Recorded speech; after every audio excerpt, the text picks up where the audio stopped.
Sælir nemendur, nú komið af efni sem fjallar strengi og við getum hugsað með okkur að strengir séu skrifaðir í ákveðin hólf og hvert hólf hefur það ákveðin númer og hver stafur síðan í ákveðinu hólfi. Við getum alltaf hugsað strengi eins og við hugsum fylki. Og þið sjáu hérna að hérna ég með 0, 1, 2, 3 og upp úr og þið sjáu hérna hvernig hver og einn stafur raðast í hvert og eitt hólf.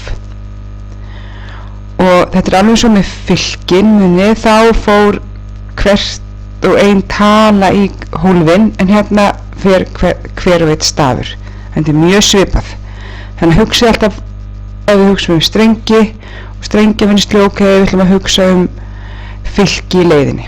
Þegar við vinnum mjög mikið með svona, förum í gegnum strengina eins og sem að fara í gegnum fylki og slíkt, þannig að þetta svona keimlíkt.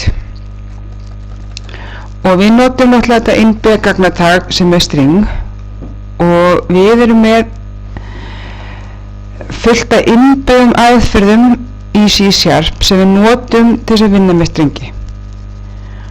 Og við nýtum allar eða mjög mikið af þessum aðferðum, sérstaklega núna í lokin. Og ef við ætlum að nota þessar innbyggðu aðferðir þá tökum við heitið á strengjabrautinni og gerum svo punkt og svo heitið aðferðinni fyrir aftan.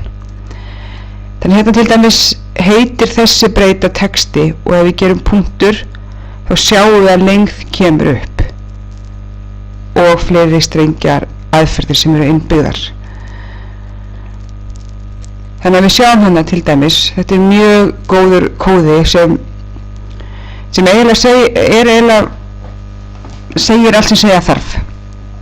Þannig að við skoðum þetta vel og pikkið þetta inn og sjáum hvernig þetta virkar. Við sjáum hérna að ég bara búin að setja hérna eitt streng sem heitir Halló Helga, Halló Heimur. Og hérna ég bara að skrifa breytinu út. Hérna ég að finna lengdina, substring equals concat to lower to upper. Þið sjáu hérna að þetta hérna allt breytan sjálf, alls það sem texti, hún heitir bara breytan heitir texti, gæti heitir nafn eða símanúmer eða hvað sem þið viljið.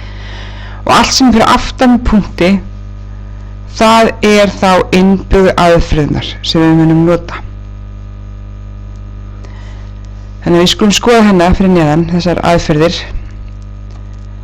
Þetta það sem við munum skoða, þessar aðferðir. Length, substring equals concat to lower to upper, trim, substring og contains. Byrjum hérna á length. Þessi aðferð, ef við hugsaum fylki aftur, þá munið við gátum gert nafni á fylkinu, punktur length og þá skilaði okkur lengdin á fylkinu. Þetta skilar okkur bara lengdin á strengnum. Þannig að við erum með strengin Reykjavík, þá lengdin á honum 9.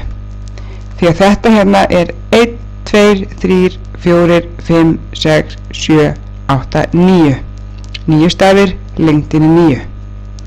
Og hver og eitt stafur, ef við munum, fer í hvert og eitt hólf.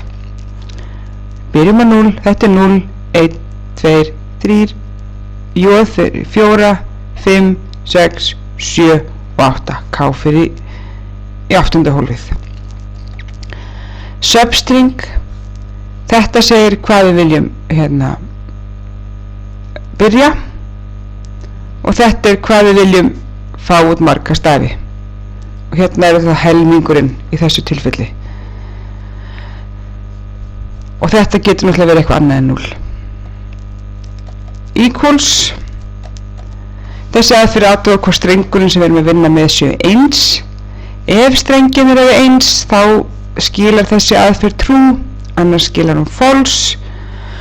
Og ef við erum að vinna til dæmis með strengina skóli og skóli þá mun þessi aðferð skila okkur true því þetta alveg eins. En ef við erum með hestur og gestur þá skilar þessi aðferð okkur false.